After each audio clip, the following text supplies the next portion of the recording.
Hello viewers, আসসালামু আলাইকুম। আজ আমি যে বিষয় নিয়ে কথা বলবো সেটি হলো ছাগল এবং ভেড়ার বসন্ত, অর্থাৎ গট অ্যান্ড শিপ পক্স। আমাদের দেশে, বিশেষ করে ভারতের পশ্চিমবঙ্গের সীমান্তে বরাবর ছাগল ভেড়ার বসন্ত দেখা যায়। এটির কারণ হচ্ছে ছাগলের জন্য গট পক্স, ভ্যারিওলা ক্যাপ্রিনা ভাইরাস জীবাণু দ্বারা সংঘটিত একটি মারাত্মক সংক্রামক রোগ, এবং ভেড়ার ক্ষেত্রে শিপ পক্স, ভ্যারিয়ানা ওভিনা ভাইরাস দ্বারা সংঘটিত একটি মারাত্মক সংক্রামক রোগ। এই রোগটি ছাগল এবং ভেড়ার আলাদা আলাদা গোত্রভুক্ত ভাইরাসের কারণে এই রোগগুলো হয়ে থাকে। এই রোগটি সুস্থ প্রাণী অসুস্থ প্রাণীর সংস্পর্শে এলে খাদ্য, পানি ও আঠালির দ্বারা এই রোগ সুস্থ প্রাণীতে ছড়াতে পারে। এটির লক্ষণ হলো প্রাণীর শরীরে তাপমাত্রা বৃদ্ধির মাধ্যমে রোগের লক্ষণ শুরু হয়।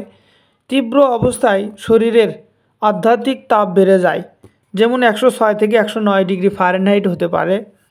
নাক ও চোখ দিয়ে তরল পদার্থ বের হতে থাকে।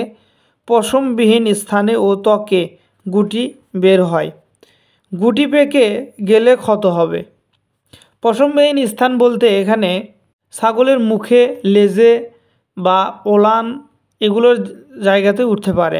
গুটি ফেটে যাওয়ার কারণে শরীরে জ্বালাপোড়া করে। এসব ক্ষতের উপর মামড়ি পড়তে থাকে।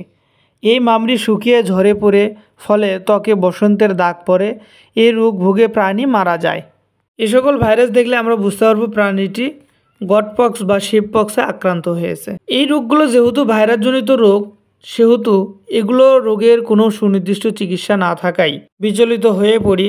তবে কিছু চিকিৎসা আছে যেগুলো ব্যবহার করলে ভালো ফলাফল পাওয়া যেতে পারে। যেমন আক্রান্ত স্থানে জীবাণুনাশক ঔষধ ppm 0.01% সলিউশন দিয়ে 3 থেকে 4 বার ধুয়ে দিতে হবে প্রতিদিন, অথবা ভায়োডিন, পবিসেপ এগুলোর যে কোনো একটি লিকুইড ঔষধ দ্বারা ধুয়ে দেওয়া যেতে পারে। আক্রান্ত স্থানে যেন মাছি না পড়ে সেদিকে লক্ষ্য রাখতে হবে, আর তার জন্য তারফিন তেল ব্যবহার করা যেতে পারে।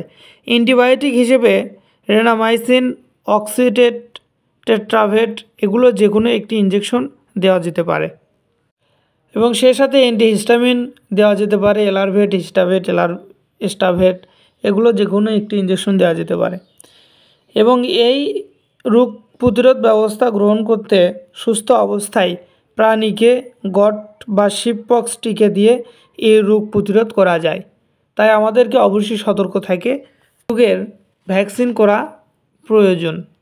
গটপক্স ও শিপপক্সের কারণ, লক্ষণ এবং চিকিৎসা নিয়ে আলোচনা। অবশ্যই ভালো লাগলে লাইক, কমেন্ট, সাবস্ক্রাইব করবেন এবং ভিডিওটি শেয়ার দিতে ভুলবেন না। ধন্যবাদ সবাইকে।